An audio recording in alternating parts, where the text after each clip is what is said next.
Rock city AG சபை வழங்கும்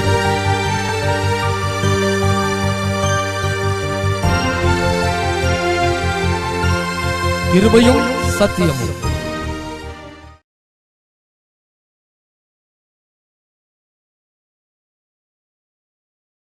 ஆதியாமத்தின் புஸ்தகம் 6ஆம் அதிகாரம் 8ஆம் வசனம். நோவாவுக்கோ கர்த்தருடைய கண்களில் கிருபை கிடைத்தது. ஸ்தோத்திரம். கர்த்தருடைய கண்களில் கிருபை கிடைத்தது. இன்றைக்கு நம்மை பார்த்து ஆண்டவர் சொல்கிறார், உனக்கு என் கண்களில் கிருபை கிடைத்தது. ஸ்தோத்திரம். எனக்கு கர்த்தருடைய கண்களில் கிருபை கிடைத்தது. அதற்காக கர்த்தருக்கு ஸ்தோத்திரம். கர்த்தருடைய கண்களில் எனக்கு கிருபை கிடைத்ததுக்காக ஸ்தோத்திரம். கர்த்தருடைய கண்களில் கிருபை பெற்ற வாழ்க்கை. கிருபை பெற்ற வாழ்க்கை எப்படிப்பட்டது, அதைத்தான் இன்றைக்கு பார்க்க போகிறோம். நம்ம எல்லாருடைய வாழ்க்கையிலும் தேவ கிருபை தேவை. தேவ கிருபை இருந்தால்தான் நாம் பாதுகாக்கப்பட முடியும், ஆசீர்வதிக்கப்பட முடியும். கிருபையிலிருந்து விழுந்த சூழ்நிலை இருக்கக்கூடாது. கிருபையை விட்டு விலகி போகக்கூடாது. கிருபையை போக்கடிக்கக்கூடாது. கிருபையை விருதாவாக்கக்கூடாது. கிருபையில் வாழ வேண்டும். தேவ கிருபை நமக்கு ரொம்ப தேவை. நம்முடைய அடிப்படை வாழ்க்கை. பல முறை நாம் தேவ கிருபையை நாம் கேட்டிருக்கிறோம். ஆனால் கிருபையின் முக்கியத்துவத்தை உணர்ந்து வாழ வேண்டும். அதுதான் முக்கியம். சங்கீதம் 63:3 ஜீவனை பார்க்கிலும் உடைய கிருபை நல்லது. இந்த கிருபையுடைய மதிப்பு என்ன என்று பார்க்கும்போது ஜீவனை பார்க்கிலும் மேலானது. நம்ம உயிரை விட மேலானதை தான் நாம் கேட்டுக்கொண்டிருக்கிறோம். என் உயிரை விட தேவ கிருபை முக்கியமானது. ஹல்லேலூயா, ஸ்தோத்திரம். உயிரை விட மதிப்புள்ளது. உலகத்தில் ரொம்ப மதிப்புள்ளது உயிர் தான். ஸ்தோத்திரம். எத்தனை கோடி செலவு பண்ணி அதை பாதுகாக்கிறாங்க. ஏன்னா அதனுடைய மதிப்பு ரொம்ப முக்கியம். ஆனால் அதை விட முக்கியமான ஒன்று இருக்குது, அது தேவ கிருபை. ஹல்லேலூயா. அந்த கிருபையை பெற்று அதிலே வாழ வேண்டும். கிருபை ரொம்ப முக்கியம். நோவாவுக்கு கிருபை கிடைத்தது.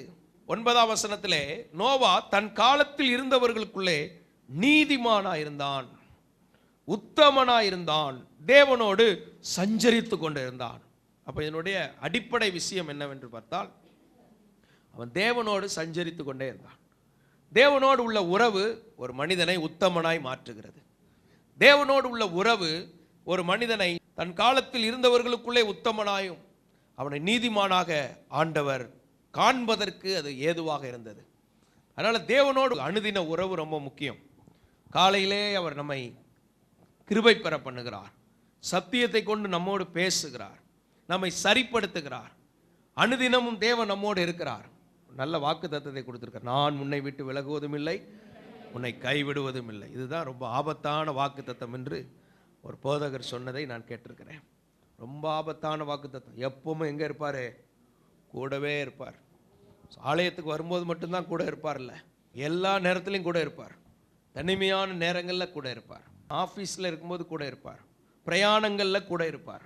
எந்த சூழ்நிலையிலும் அவர் நம்மோடு இருக்கிறார். நம்ம அவருக்கு முன்பாக தான் நடந்து கொண்டிருக்கிறோம். இதைத்தான் ஆண்டவர் ஆபிரகாமை பார்த்து சொன்னார், எனக்கு முன்பாக நடந்து கொண்டு உத்தமனாயிரு, எப்பொழுதும் நான் உன்னோடு இருக்கிறேன் என்பதை பார்த்து.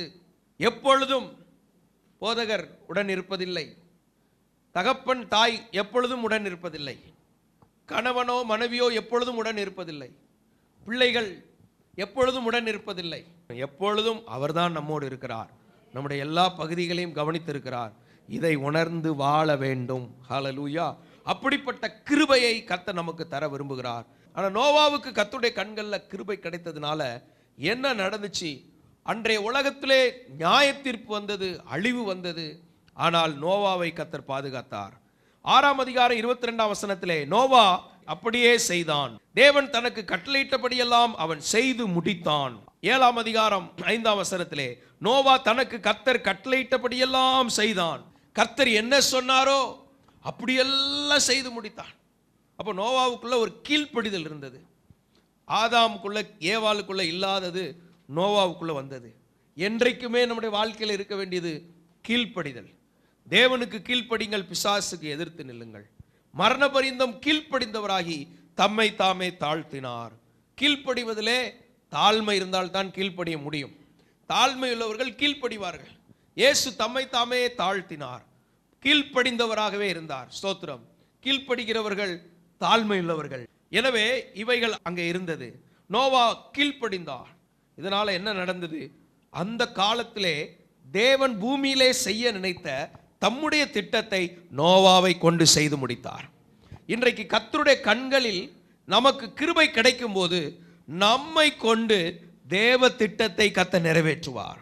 இந்த காலங்களிலே தேவன் என்ன திட்டத்தை வைத்திருக்கிறாரோ அந்த திட்டம் நம்மை கொண்டு நிறைவேறும். ஹல்லேலூயா. ஆண்டவருடைய பரிசுத்த நாமம் மகிமைப்படுவதாக. நல்ல விசுவாசம் உள்ளவனா இருந்தான். அந்த நாட்களில் மழை பெய்யல. நோவா காலத்துல தான் மழை பெய்ய ஆரம்பிச்சது. ஆண்டவருடைய பரிசுத்த நாமம் மகிமைப்படுவதாக. அதுக்கு முன்னால மழை பெய்யலன்னா கூட அவனுக்கு அந்த விசுவாசம் இருந்தது. கர்த்தர் ஒன்று சொன்னா செய்வார்.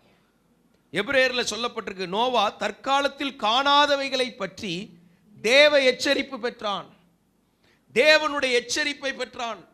தேவனுடைய எச்சரிப்பு சிலருடைய வாழ்க்கையிலே தேவ எச்சரிப்பை அசட்டை செய்வார்கள். தேவ எச்சரிப்பை அறியாதிருப்பார்கள். தேவ எச்சரிப்பு நம்ம வாழ்க்கையில ரொம்ப முக்கியம். ஆண்டவர் எந்த விஷயத்துல நம்ம எச்சரிக்கிறார் என்பது நமக்கு தெரிந்திருக்க வேண்டும். எவைகளில் தேவன் நம்மை கண்டிப்பா இருக்கிறார் என்பது நாம் அறிந்திருக்க வேண்டும். தேவ எச்சரிப்பை பெற்று தன் குடும்பத்தை ரட்சிக்க பேழையை உண்டு பண்ணினான். தேவ எச்சரிப்பு பெற்றான், பயபக்தி உள்ளவனாய் மாறினான். எச்சரிப்பு பெற்றால் தான் பயபக்தி வரும். எபிரேயர் 11ஆம் அதிகாரம் 7ஆம் வசனத்திலே தேவ எச்சரிப்பு பெற்று பயபக்தி உள்ளவனாய் மாறினான். எச்சரிப்பு வரும் வரை பயமும் இருக்காது, பக்தியும் இருக்காது. அவபக்தியிலே போய்விடுவோம். தேவ பக்தி நமக்குள்ள வரணும்னா காட்ஸ் வார்னிங் நமக்கு தேவை. இந்த நாளிலே இந்த செய்திகளை கேட்கும் போது ஒரு எச்சரிப்பை கர்த்தர் தருவார் என்றால் அது நமக்கு நல்லது. அல்லேலூயா. அவைகளால் உமது அடியேன் எச்சரிக்கப்படுகிறேன். வேத பிரமாணங்களினால் எச்சரிக்கப்படுகிறதை சங்கீதக்காரன் சொல்லுகிறார். எச்சரிக்கையாயிருங்கள் என்று ஆண்டவர் இயேசு சொல்லி இருக்கிறார். வேத வசனத்தின் மூலம் நம்மை எச்சரிக்கிறார். பரிசுத்த ஆவியானவர் சபைகளுக்கு சொல்லுகிறதை காதுள்ளவன் கேட்க கடவன் என்று சொல்லப்பட்டிருக்கிறது. ஆகிலும் உன்னிடத்தில் ஒரு குறை இருக்கிறது, நீ மனம் திரும்பு என்று அங்கே எச்சரிப்புகள் கொடுக்கப்பட்டிருக்கிறது. ஒவ்வொரு சபைக்கும் உள்ள ஒவ்வொரு குறைகளை ஆவியானவர் சுட்டி காட்டுகிறார். சுட்டி காட்டி அங்கே ஒரு எச்சரிப்பை கொடுக்கிறார். ஒவ்வொரு முறை தேவ சமூகத்திற்கு வரும்போதும் ஒரு எச்சரிப்பு கிடைக்கும் என்றால் நாம் நம்மை சரி செய்து கொள்வதற்கு அது நமக்கு ஏதுவாய் மாறும். அல்லேலூயா. ஆண்டவரே, நான் சரிப்படுத்த வேண்டிய பகுதியில் உங்கள் எச்சரிப்புகள் எனக்கு தேவை ஆண்டவரே. அந்த எச்சரிப்புகளின்படி நான் என்னை திருத்திக் கொள்வதற்கு நீர் எனக்கு கிருபை தரும்படியாய் ஜெபிக்கிறேன். ஆமென். காணாததை குறித்து எச்சரிப்பு பெற்றான். எச்சரிப்பு பெற்ற உடனே தான் அவன் கொப்பேர் மரத்தை வெட்டி கொண்டு வருகிறார். பேழையை கட்டி முடித்தார். தேவன் சொன்னபடி செய்து முடித்தார். பறவைகள் மிருகங்களை எல்லாம் அழைத்து அங்கே கொண்டு அடைத்தார். குடும்பமாய் உள்ளே வந்தார். வந்ததுக்கு அப்புறம் கதவை பூட்டி ஆண்டவர் சாவியை கையில் எடுத்துட்டாரு. அப்படின்னா அர்த்தம் என்ன? நோவா கர்த்தருடைய கண்ட்ரோலுக்கு வந்துட்டான். நோவா குடும்பம் கர்த்தருடைய கட்டுப்பாட்டுக்குள்ள வந்து விட்டது. எதெல்லாம் தேவன் அழிக்க கூடாது என்று நினைத்தாரோ அதையெல்லாம் கர்த்தர் தம்முடைய கட்டுப்பாட்டுக்குள் கொண்டு வந்து விட்டார். திறவுகோல் தேவனுடைய கரத்தில் இருக்கிறது. இன்னைக்கு உங்க திறவுகோல் யார் கையில் இருக்குது? அது பாஸ்டர் நானே வச்சிருக்கிறேன். கள்ள சாவி போட்டு வச்சிருக்கிறேன். 20 ரூபாய்க்கு போட்டு கொடுக்குறான். நானே ஆண்டவர் போன உடனே ஆனால் இந்த பக்கமாக திறந்துட்டு இப்படி எஸ்கேப் ஆயிடுவேன். உண்மையில் ஆண்டவர் நம்மளை நேசிச்சா நம்மளை பூட்டி சாவி அவர் கையில் வச்சிருப்பார்.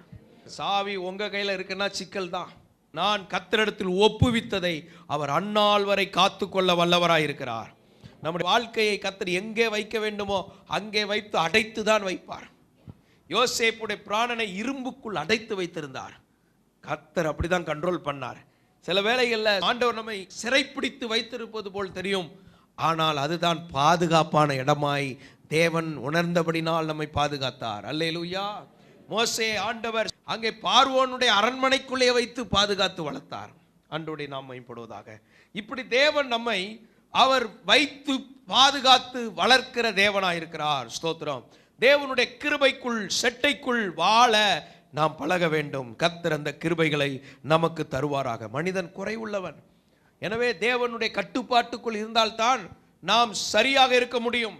அல்லேலூயா. அதனால தான் சொல்ல, நீ ஜெபம் பண்ணும்போது உன் அறை வீட்டுக்குள் பிரவேசித்து என்ன செய்ய? கதவை பூட்டு. நீ தேவனோடு உறவாட வேண்டும் என்றால் நீ உலகத்தோடு உள்ள உறவை துண்டித்துக் கொள்ள வேண்டும். மனுஷனோடு உள்ள உறவை துண்டித்துக் கொள்ள வேண்டும். சோத்திரம். அந்தகார உலகத்தோடு உள்ள வானமண்டல உலகத்தோடு உள்ள உறவு துண்டிக்கப்பட வேண்டும். அல்லேலூயா.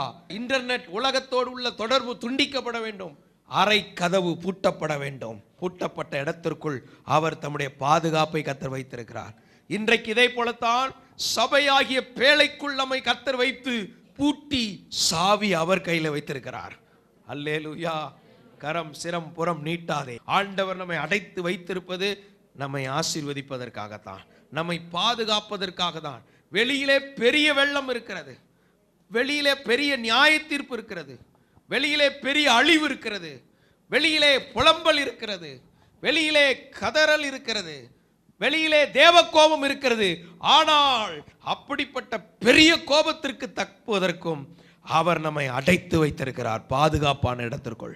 நாம் கிறிஸ்துவுக்குள் இருக்கிறோம். ஹல்லேலூயா.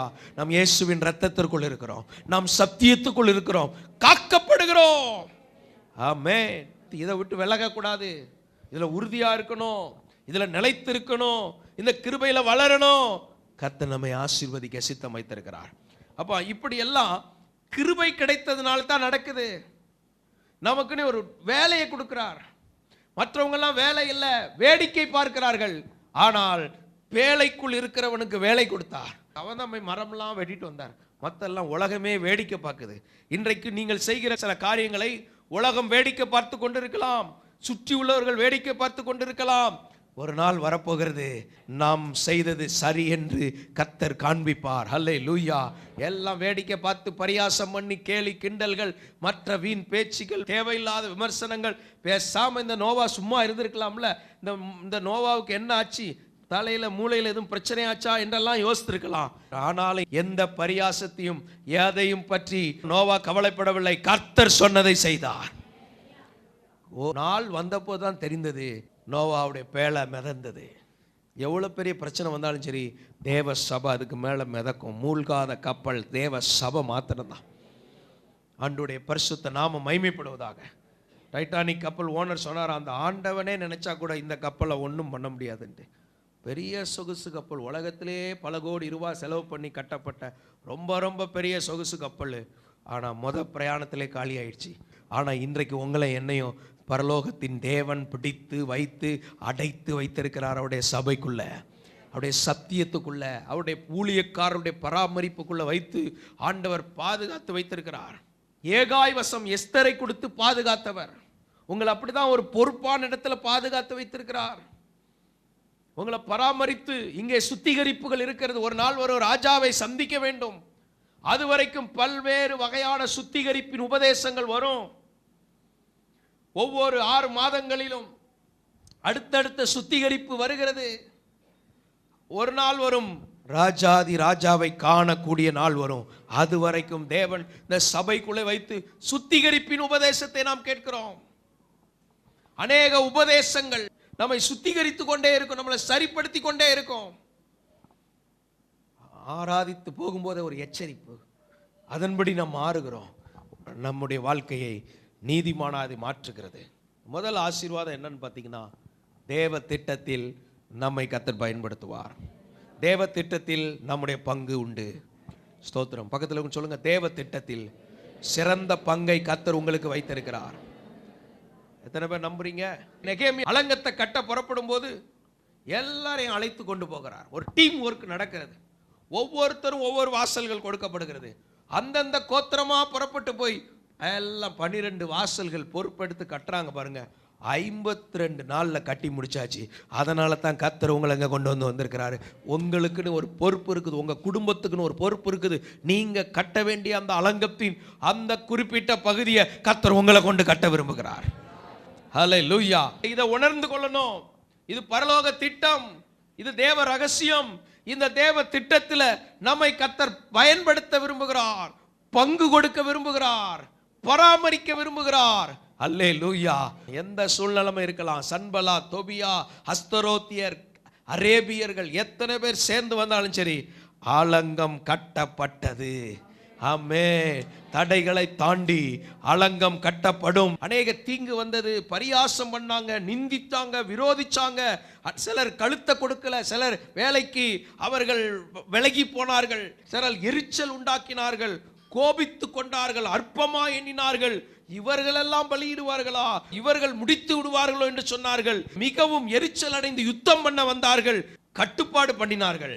ஆலயத்துக்கு போகிறவர்களுக்கு கொன்று போடு மட்டும் என்று சொல்லி கொலை முயற்சி செயல்களிலே ஈடுபட்டார்கள். வேலையை ஓய பண்ணுதல், எப்படியாவது வேலையை ஓய பண்ண வேண்டும் என்று சொல்லி தொடர்ந்து 10 முறை அடுத்தடுத்து பிரயாசப்பட்டார்கள். பல பிரச்சனைகள் வந்தது, மொட்டை கடிதங்கள் வந்தது. எதுலையும் நெகேமியாவுக்குள்ள இருக்கிற தேவ ஆவி சோர்ந்து போக விடல. அல்லேலூயா. எத்தனை போராட்டம், எத்தனை சூழ்நிலைமை எப்பக்கம் நெருக்கப்பட்டாலும் உங்களுக்குள்ள பரிசுத்தாவியானவர் இருக்கிறதுனால அவர் நம்மை சோர்ந்து போக விடமாட்டார். அல்லேலூயா. Praise the Lord. இப்படித்தான் கர்த்தர் நடத்துகிறார். இப்படி நெகேமியா புத்தகத்தில் பார்த்தீங்கன்னா அவ்வளோ எதிர்ப்பு தடை, ஆனாலும் தேவன் திட்டமிட்டபடி வேலை நடக்கும். கர்த்தர் திட்டம் பண்ணினதை கர்த்தர் நம்மை கொண்டு செய்வார். கர்த்தர் திட்டம் பண்ணினதை கர்த்தர் நம்மை கொண்டு செய்வார், செய்து முடிப்பார். அல்லேலூயா. கர்த்தர் என்னை கொண்டு செய்கிற வேலைகளுக்காக கர்த்தருக்கு ஸ்தோத்திரம். நோவாவை கொண்டு செய்ய நினைத்ததை கர்த்தர் செய்து முடித்தார். நோவாவை கர்த்தர் ஆசீர்வதித்தார், புதிய உலகத்திற்குள் கொண்டு போனார். ஆமென். இன்றைக்கு உங்களை என்னை ஒரு புது உலகத்திற்குள்ள கொண்டு போக போறார். ஒரு நாள் வரும், இந்த உலகத்தையே புது வானம் புது பூமியாய் கர்த்தர் மாற்றுவார். அதற்குள்ளேயும் கர்த்தர் நம்மை கொண்டு போவார். இது அன்றைக்கு மாத்திரமல்ல, இன்றைக்கும் நமக்காக ஒரு புது உலகத்திற்குள் கர்த்தர் நம்மை கொண்டு போக வல்லவராய் இருக்கிறார். நம்மை ஆசீர்வாதமாய் மாற்ற விரும்புகிறார். மகிழ்ந்து களி கூறக்கூடிய நாட்களை கர்த்தர் வைத்திருக்கிறார். ஆசீர்வாதத்தின் நாட்கள். புதிய உலகத்திற்குள் கர்த்தர் நம்மை பிரவேசிக்க பண்ணுவார். அடுத்தபடியாக ஆதியாகமத்தின் புஸ்தகம் 18ஆம் அதிகாரம் 3ஆம் வசனத்தை வாசிக்கும் போது, ஆண்டவரே உம்முடைய கண்களில் எனக்கு கிருபை கிடைத்ததானால் நீர் உமது அடியேனை விட்டு கடந்து போக வேண்டாம். ஆபிரகாம் சொல்றாரு, உம்முடைய அடியேனை விட்டு நீர் என்ன செய்ய வேண்டாம், கடந்து போக வேண்டாம். கிருபை கிடைத்தா சோத்திரம், ஆண்டவர் போக மாட்டார், நிற்பார், நம்ம கூட இருப்பார். விசுவாசிக்கிறீங்களா? அல்லேலூயா. கடந்து போக வேண்டாம், கொஞ்சம் தண்ணீர் கொண்டு வரட்டும், உங்கள் கால்களை கழுவி மரத்தடியிலே சாய்ந்து கொண்டிருங்கள், உங்கள் இருதயங்களை திடப்படுத்தி கொஞ்சம் அப்பம் கொண்டு வருகிறேன். உபசரிப்பை ஏற்றுக்கொள்கிறார். நம்ம மேல கர்த்தருடைய கிருபை கிடைச்சிச்சுன்னா நம்ம உபசரிப்பெல்லாம் கர்த்தர் ஏற்றுக்கொள்வார். அல்லேலூயா. உபசரிப்பை ஏற்றுக்கொள்ளும் கர்த்தர். 8ஆம் வசனத்தை வாசிக்கும் போது, ஆபிரகாம் வெண்ணெயையும் பாலையும் சமைப்பித்த கன்றையும் எடுத்து வந்து, ஆபிரகாம் வெண்ணெயையும் பாலையும் சமைப்பித்த கன்றையும் எடுத்துக்கொண்டு வந்து அவர்களுக்கு முன்பாக வைத்து அவர்கள் அருகே மரத்தடியில் நின்று கொண்டிருந்தான். பாருங்க, மரத்தடியில அங்க எல்லாம் அவர்களுக்கு முன்பாக வைத்து. இன்னைக்கு மாதிரி வசதிகள் அன்னைக்கு கிடையாது. ரொம்ப சேஃப்டியானது அந்த வீட்டு மரத்தடி தான், ஜில்லுன்னு இருக்குது. அது என்ன மரம்னு போடல, மரத்தடியிலே வந்து பரிமாற வைத்து சோதர் நின்று கொண்டிருந்தான். அல்லேலூயா. அன்னைக்கு நம்ம நிற்க மாட்டோம், சேர்ந்து உட்கார்ந்து சாப்பிட்ருவோம். ஆனால் ஆபிரகாம் அவர்களோட நின்று கொண்டிருந்தான். Price the Lord. அவங்க சாப்பிட்டதுக்கு அப்புறம் ஒரு ஆசீர்வாதத்தை கொடுக்குறாங்க பாருங்க. 10ஆம் வசனத்துல வாசிக்கும் போது, அப்பொழுது அவர் ஒரு உற்பவ காலத்திட்டத்தில் நிச்சயமாய் உன்னிடத்திற்கு திரும்ப வருவேன், நிச்சயமாய் உன்னிடத்திற்கு திரும்ப வருவேன். அப்பொழுது உன் மனைவியாகிய சாராளுக்கு ஒரு குமாரன் இருப்பான் என்றார். ஒரு குமாரன் இருப்பார். ஸ்தோத்திரம். குமாரன் இருப்பான் என்றார். சாராளுக்கு இதுல விசுவாசம் இல்லை, ஏன்னா வயசாகி போச்சு. அந்த அம்மா வயசாகி கற்பம் செத்து கிடக்குது. ஆனா வார்த்தை வருது, வார்த்தை வந்த அற்புதம் நடக்குதுன்னு அர்த்தம். அல்லேலூயா. இன்னைக்கு ஆண்டவருடைய வார்த்தைக்கு முக்கியத்துவம் கொடுங்க, அது அப்படியே ஆகும். சொல்ற ஒரு உற்பவ திட்ட காலத்துல கர்த்தர் இந்த காரியத்தை செய்ய போகிறார். கிருபை கிடைச்சா உற்பவ திட்ட காலத்துல ஒரு அற்புதத்தை செய்ய வல்லவராக இருக்கிறார். அன்றைக்கு சொன்னதிலிருந்து கரெக்டா அந்த 10 மாதங்கள் ஈசாக்கை கர்த்தர் கொடுத்தார். இன்றைக்கு ஒரு தொடக்கத்தை கர்த்தர் உங்களுக்கு உண்டு பண்ணுவார். கர்த்தருடைய கண்களில் கிருபை கிடைக்கனா சாதாரணமான அல்ல. இன்றைக்கு ஒரு தொடக்கம் உண்டாகிறது. கர்த்தருடைய தொடக்கத்துக்காக கர்த்தருக்கு ஸ்தோத்திரம். ஒரு தொடக்கம் உண்டாகிறது, திரும்ப அப்படியே நடக்குது. இன்றைக்கு கர்த்தருடைய கண்களில் கிருபை கிடைக்கணும், கிருபையை சார்ந்து வாழணும். தேவ கிருபை நமக்கு தேவை. தேவ கிருபை இல்லாமல் போயிடக்கூடாது. கிருபை இழந்தவர்களை போல இருக்கக்கூடாது. கிருபை இழந்த ஏசாவை போல இருக்கக்கூடாது. கிருபை இழந்த யூதாசை போல இருக்கக்கூடாது. கிருபையை விடாப்படியாக பிடிச்சுக்கணும். ஸ்தோத்திரம். துணிகரங்கள் நமக்குள்ள வந்துடக்கூடாது. தேவ பயத்திலே வளர கர்த்தர் கிருபை செய்வாராக. தாழ்மையுள்ளவர்களாய் வாழ கர்த்தர் கிருபை செய்வாராக. உடைய கிருபை நம்முடைய வாழ்க்கையிலே அனுதினமும் பெருகணும். ஸ்தோத்திரம். முதலாவது குறிப்பிலே சொன்னேன், தேவ கிருபை நமக்கு கிடைக்கும் என்றால் அவருடைய திட்டத்திலே நமக்கு பங்கு கிடைக்கும். அந்த பங்குகளை நாம் நிறைவேற்றுவோம். தேவனுடைய கிருபை நமக்கு கிடைக்கும் போது ஆசீர்வாதங்கள் தொடங்குகிறது. வாக்குத்தத்தம் என்ன? வானத்து நட்சத்திரத்தை போல, கடற்கரை மணலை போல. வாழ்க்கையை பார்த்தா வயசாகி போச்சு, ஒரு குழந்தை கூட இல்லை. எப்படி இருக்கும் பாருங்க. வாக்குத்தத்தத்தை பார்த்தா பெருசா தெரியுது, வாழ்க்கையை பார்த்தா ஒன்றுமே இல்லை. ஆண்டவர் சொல்றதை பார்த்தா பெருசு பெருசா தெரியுது. வாக்குத்தத்தங்கள்லாம் நிறைய கொடுத்துருக்கிறாரு, ஆனா ஒண்ணுமே நடக்கல. இன்னைக்கு ஆண்டுடைய வார்த்தை வருது. ஸ்தோத்திரம். கர்த்தர் இன்றைக்கு உனக்குள் ஒன்றை தொடங்க விரும்புகிறார். கர்த்தர் உங்களுக்குள் ஒன்றை தொடங்க விரும்புகிறார். பொருளாதார சிறையிருப்பை மாற்ற விரும்புகிறார். மனதில் இருக்கிற கட்டுகளை உடைக்க விரும்புகிறார். துன்மார்க்க உலையிலிருந்து தூக்கி எடுக்க விரும்புகிறார். போராட்டங்களிலிருந்து விடுவிக்க விரும்புகிறார். அநேகருக்கு உங்களை ஆசீர்வாதமாய் மாற்ற விரும்புகிறார். ஹல்லேலூயா. அந்த தேவன் மாறாதவராய் இருக்கிறார். ஸ்தோத்திரம். உற்பவ திட்ட காலம் அப்படி என்றால் உடனே ஸ்டார்ட் ஆகுதுன்னு அர்த்தம். இன்னைக்கு அற்புதங்களை தொடங்குகிற கர்த்தர். கர்த்தருடைய வார்த்தையின்படி உங்களுக்கு நன்மைகள் வரும்.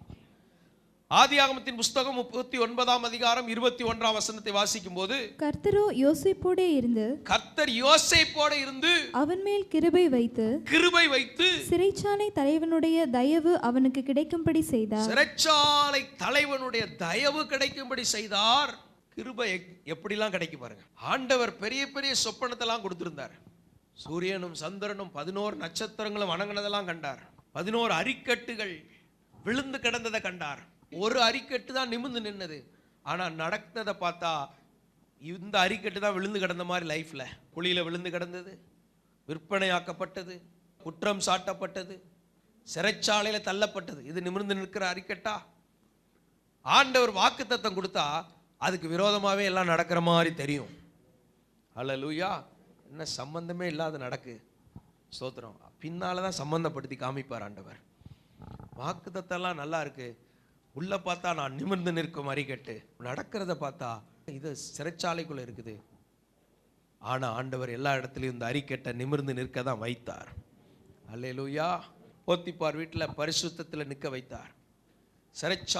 சிறைச்சாலை தலைவனுடைய தயவு கிடைக்க பண்ணார். நிர்வாகியாக நிற்க பண்ணினார். பின்பு ஒரு நாள் வந்தது, தேசத்தில் மத்தியிலே நிமிர்ந்து நிற்க பண்ணினார். கடைசியா வந்தது, சகோதரர்கள் மத்தியிலே நிற்க பண்ணினார். சோதரன், நிமிர்ந்து நிற்கும் அரிக்கட்டு தான் நீங்க. சொல்லுங்க, நான் நிமிர்ந்து நிற்கும் அரிக்கட்டு.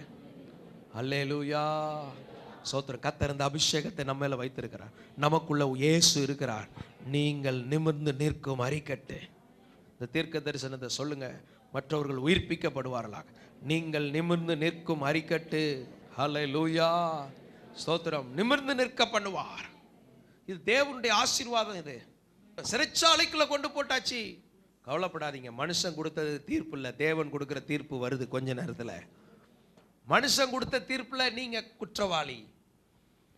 தேவன் தீர்ப்பு கொடுக்கிறார். அங்க இருந்து அடுத்து ஒரு சூழ்நிலைமை வருது. இந்த யோசேப்பை அழைச்சிட்டு வாங்க. அந்த யோசேப்பை அழைச்சிட்டு வந்தா ராஜாவுடைய சொப்பனத்துக்கு அர்த்தம் சொல்றாரு. ராஜாவுடைய சொப்பனத்துக்கு அர்த்தம் சொன்ன உடனே அடுத்து என்ன நடக்குதுன்னு பார்த்தீங்கன்னா, ராஜாவுக்கு முன்னால் அந்த அரிக்கட்டு நிமிர்ந்து நிற்குது. நீங்க எங்க போனாலும் நிமிர்ந்து நிற்க பண்ணுவார். அல்லேலூயா. அப்படிப்பட்ட ஒரு அபிஷேகத்தை கர்த்தர் நம்ம மேல வைத்திருக்கிறார். நிமிர்ந்து நிற்க பண்ணுகிறார். இந்த சொப்பனத்துக்கு அர்த்தம் சொன்ன உடனே ஞானமும் விவேகம் உள்ள ஒரு ஆள் வேணும். இந்த மாதிரி நிமிர்ந்து நிற்கிற அரிக்கட்டு யாருன்னு பார்த்தா நீயே அந்த மனிதன். தேசத்திற்கு அதிகாரியா கர்த்தர் மாற்றினார். கிருபை கிடைச்சிச்சுன்னா நிமிர்ந்து நிற்க வைப்பார் கர்த்தர். தேவ கிருபையை சுதந்திரிக்கணும். ஸ்கூல்ல நிமிர்ந்து நிற்க வைப்பார். வேலை ஸ்தலத்துல நிமிர்ந்து நிற்க வைப்பார். ஸ்தோத்திரம். தேவன் சபையில நிமிர்ந்து நிற்க வைப்பார். நிமிர்ந்துனா மாம்சத்துல நிற்கிறது இல்லை, யாரடா வந்து பாருடாங்கிறது மாதிரி அல்ல. தேவ பலத்துல கர்த்தர் நம்மை நிமிர்ந்து நிற்க வைப்பார். பரிசுத்தாவின் பலத்துல நிமிர்ந்து நிற்க வைப்பார். பரலோகத்தின் அபிஷேகத்தினால் நம்மை நிமிர்ந்து நிற்க வைப்பார். ஆமென். எல்லா சுற்றிலும் உள்ள நிறைய அரிக்கட்டுகள்லாம் விழுந்து கிடக்கும். எல்லா அரிக்கட்டும் விழுந்து கிடக்க நாம விழுந்துடக்கூடாது, நம்ம நிற்கணும். Price the Lord. பஸ்ஸில் எல்லாரும் உட்கார்ந்தாலும் கண்ட்ரைட்டர் நடந்துக்கிட்டே இருப்பார். ஸ்தோத்திரம். நான் அவர் நடத்தினா தான் அது கரெக்டாக போகும். இல்லைன்னா டிக்கெட் வாங்காமல் 2 பேரும் இங்கே உட்காந்துருப்பான். அதனால் அப்படியே நடக்கணும். உங்களை என்னையும் நிமிர்ந்து நிற்கிற அரிக்கட்டாக தான் கர்த்தர் வைக்க விரும்புகிறார். ஸ்தோத்திரம். அப்போ கிருபை கிடைச்சா நிமிர்ந்து நிற்க பண்ணுவார். தலை நிமிர பண்ணுகிறவர். ஹல்லேலூயா. அதனால கிருபையை பிடிக்கணும், கிருபையை சார்ந்து கொள்ளணும். கிருபை கிடைச்சுனா உங்கள் சகோதரர்களுக்கெல்லாம் நீங்க ஆசீர்வாதமா இருப்பீங்க. உடன் உள்ளவங்களை நீங்க தூக்கி எடுக்கிற கிருபையை கர்த்தர் நமக்கு தருவார். அநேகருடைய கட்டுகளை உடைக்கிற கிருபையை கர்த்தர் தருவார். அநேகருடைய போராட்டத்தை உடைக்கிற கிருபையை தருவார். நான் ஆசீர்வாதமா இருப்பேன். இப்போ யோசேப்பு சகோதரர்களுக்கு தானியம் கொடுக்குறான், தகப்பனுக்கு தானியம் கொடுக்குறான், ராஜாவுக்கு தானியம் கொடுக்குறான், தேசத்தில் உள்ள அதிகாரிகளுக்கு தானியம் கொடுக்குறான், சாதாரண நபர்களுக்கு தானியம் கொடுக்குறான், விவசாயிகளுக்கு தானியம் கொடுக்குறான், எல்லாருக்கும் தானியம் கொடுக்குறான். கொடுக்கிறவனா கர்த்தர் ஆசீர்வதிச்சு வச்சார். மொத்தத்தில் இந்த மாதிரி கிருபையை கர்த்தர் தருவார். மற்றவங்களுக்கு தேவைக்கு சில உதவிகளை செய்யக்கூடிய அளவுக்கு கர்த்தர் பயன்படுத்துவார். ஆமென். அந்த நல்ல மனசு இருக்கும். நீ கொடுப்பேன்னு தான் உனக்கு கொடுத்துருக்கிறார். உனக்கும் கொடுத்து மற்றவங்களுக்கு கொடுக்கத்தக்க நமக்கு கொடுப்பார். அப்பத்தின் வீடாக தான் சபையை கர்த்தர் வைத்திருக்கிறார். இங்கே உள்ளவங்களுக்கும் அப்பம் உண்டு. என்ன எத்தனை பேர் வந்தாலும் அவங்களுக்கும் கொடுக்கக்கூடிய அளவுக்கு அப்பத்தை கர்த்தர் வைத்திருக்கிறார். இப்படித்தான் உங்க குடும்பம் இருக்கும், இப்படித்தான் உங்க வாழ்க்கை இருக்கும். பிறருக்கு அப்பம் கொடுக்கிறவர். ஏனென்றால் நம்முடைய தேவன் ஆகாரம் கொடுப்பவரை துதியுங்கள், அவர் நல்லவர், அவர் கிருபை என்றும் உள்ளது. அல்லேலூயா. கஞ்சம் தரித்திரத்திலே போனீங்கன்னா பிறருக்கு கொடுக்கக்கூடிய ஆசீர்வாதத்தை நமக்கு தரமாட்டார். விதைக்கிறவனுக்கு விதையையும், ஆனால் விதைக்கிறவங்களை பார்த்தா மூட்டை மூட்டையா விதைங்கன்னு கொடுப்பார். உங்களுக்கு விதை தானியம் வேணுமா, ஆகாரம் மட்டும் வேணுமா? ஸ்தோத்திரம். அப்போ மற்றவங்களுக்கு கொடுக்கணும், ஹெல்பிங் டெண்டன்சி வேணும், உதவி செய்கிற மனசு வேணும். அந்த இருதயம் இருந்தால் தான் பிறருக்கு கொடுக்குற ஊற்று நம்ம இடத்துல இருக்கும். தயவை கிடைக்க பண்ணி ஆண்டவர் உயர்த்தினார். கிருபை கிடைச்சிச்சுன்னா உயர்வு உண்டு. யோசேப்பின் தேவன் நம்மோடு இருக்கிறார். எங்களோடு பேசின இந்த வார்த்தைகளுக்காக உமக்கு ஸ்தோத்திரம். பிதாவே உமக்கு ஸ்தோத்திரம் ஆண்டவரே. உங்க கிருபை எங்க வாழ்க்கையில இருப்பதற்காய் நன்றி. கிருபை, ஹல்லேலூயா, ஸ்தோத்திரம். கிருபை கிடைத்தது, எனக்கு கிருபை கிடைத்தது, எங்க குடும்பத்திற்கு வேண்டிய கிருபை கிடைத்தது, இந்த ஊழியக்காரனுக்கு வேண்டிய கிருபை கிடைத்தது, இந்த சபைக்கு வேண்டிய கிருபை கிடைத்தது, இந்த ஊழியத்திற்கு வேண்டிய சகல கிருபைகளை தந்ததுக்காக ஸ்தோத்திரம் ஆண்டவரே. பரலோக தேவனே, இந்த வார்த்தைகளை கேட்ட ஒவ்வொருவரையும் ஆசீர்வதிங்க. உங்க நாம மகிமைப்படட்டும், பலப்படுத்தும், அற்புதம் செய்யுங்க. ஆன்லைன்ல, டிவில இந்த செய்தியை கேட்ட எல்லார் மேலும் உம்முடைய கிருபை உண்டாகட்டும். உங்க நாம மகிமைப்படட்டும். இயேசுவின் நாமத்தில் பிதாவே, ஆமென். Rock City AG Church service timing Sunday morning 5 a.m., 7 a.m., 9 a.m. and 11 a.m. Evening 6:30 p.m. Branch Church AG Blessing Center Sunday morning service 9 a.m. near Ariyamangalam EB Office Street, Thidir Nagar Road. Our address AM Plaza number 8/1, second floor, opposite Sidambaram Mahan, Trichy 620002. Cell phone 9976607364.